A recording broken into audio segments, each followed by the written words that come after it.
What's up, guys? All right, so again, these videos are primarily for me to be able to document basically what's going on with the vehicle. So I know it's not the best video quality, and it's definitely not the most organized way of presenting information or material, but I just got off work. Again, I get off at 8, so graveyard shift. Anyway, I'm about to lay down, go to sleep, but I'm just sitting here chilling in the car, um, real fast because uh, yesterday's video was just kind of, hey, I got the car back kind of video, and then I realized that I never actually uploaded a video of the starting issue I was having with the vehicle. Um, or I did upload it and I deleted it. I don't know. I looked through my upload history and I don't see the video there. I then went through my phone to try to find it because um, I thought it was on my phone. It's not on my phone either. I think I might have uploaded to my laptop. Anyway, I don't know where the video is, so I'm just going to say what I actually did. So I got the car all together and topped off the coolant. I went to start it. It wouldn't start. Um, so I tested the battery. Battery was bad, so I quick hopped over to Advance, got a new battery. Put the battery in, still wouldn't start. So I'm like, all right, well, obviously I did something wrong. So now I'm going through thinking, I don't know, maybe I did something wrong with the wiring because there's a lot of wire work we did. Um, maybe it was something else I did, whatever.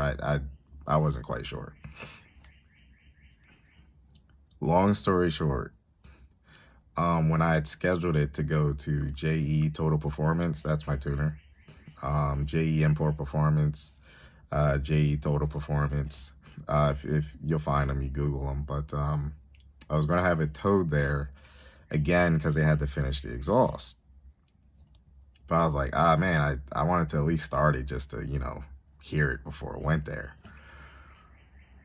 So anyway, I called my tuner and he's like, well, what else did you add to it? And I was like, well, we did this. This is the parts list that I bought. Do. And he's like, yo, just try disconnecting your map sensor.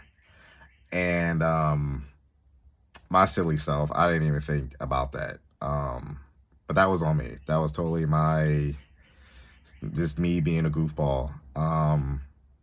I should have realized that you can't plug in an unlearned,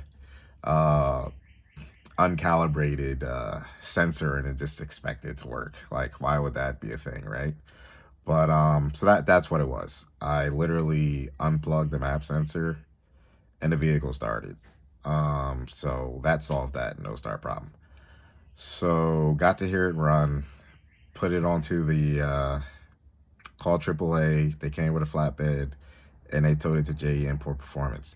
That was all the way back in September of last year. Yeah. So they had the car for about 11 months because, like I said, I just picked it up this past Monday. So from September of last year to this past Monday, March. So yeah, it was a while that they had. Like I said, it was just sitting there collecting dust. It had to wait its line in queue. After they were able to get it in, they finished the exhaust and they calibrated,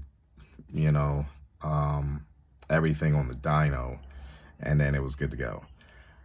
Now, as far as numbers on the dyno, I said that there was an issue on the dyno. There was. The vehicle, so I'll upload, I think I already did, but I'll do it again, a parts list. I do actually have to edit and update my parts list because it's old.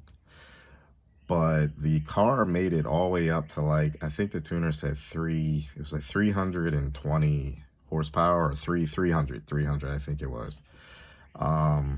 300 foot-pounds of torque, and the clutch started slipping. So I was like, oh, that's kind of whack. He was like, well, yeah.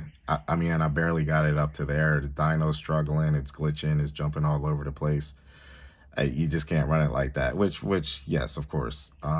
He's 100% right. So what he did was, he's like, well, look, you got two options. You can either swap out the springs on your wastegate, decrease boost, or you can take the car as is and put a new clutch in it. So I was like, yeah, we'll go with option B. Obviously, I am not taking out or swapping out any wastegate springs. I had it towed there. I already inserted those springs, so I didn't want to remove them because I knew the car could handle it. Because it is a built bottom end. I understand it's the K20 A3 head, but it is the A2 bottom end. I have another video regarding that. But anyway, it's a K20 A3 motor that I have built. I got a K20 A2 crank, which came out of Type S, and I put that inside the bottom end because it fits. It drops right in. It's a beefier crank. And the reason I needed it was because of the piston rods. The A3 crank does not support the aftermarket as far as forged rods because the journals aren't wide enough.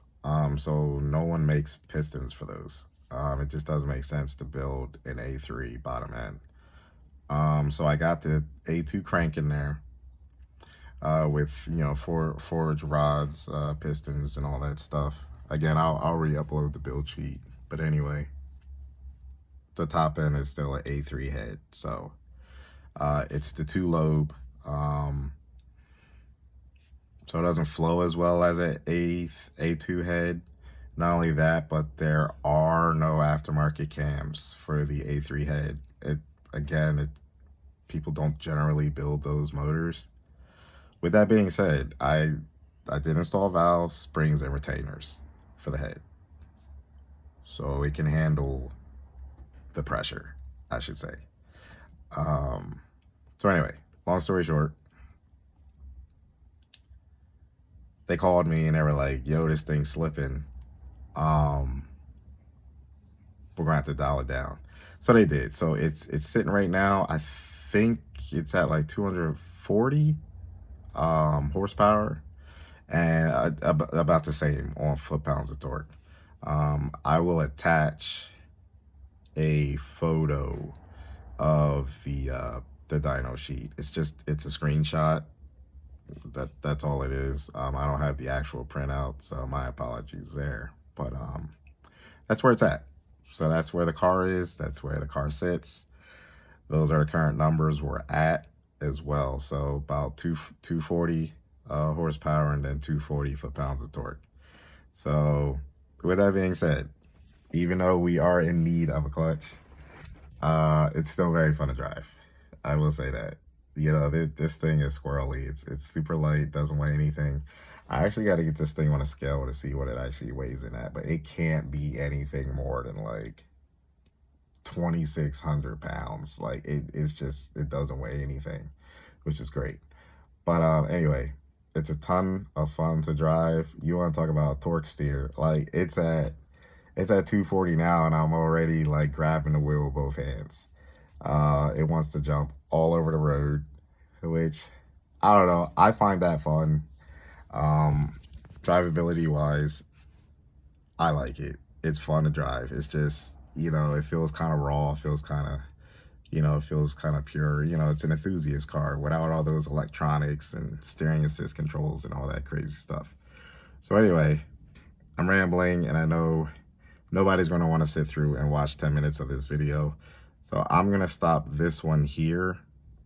I just kind of wanted to let you guys know kind of like how we got to the no start, how we got to the tuner, because again, I looked through my video log and apparently I did not upload, or I deleted um the video where I had attempted to start it and it wouldn't start. So anyway, we did solve that problem. That is behind us. The car is running. I'm gonna take it to the DMV. We'll get it, we'll get it tagged. I hope to do that on Monday.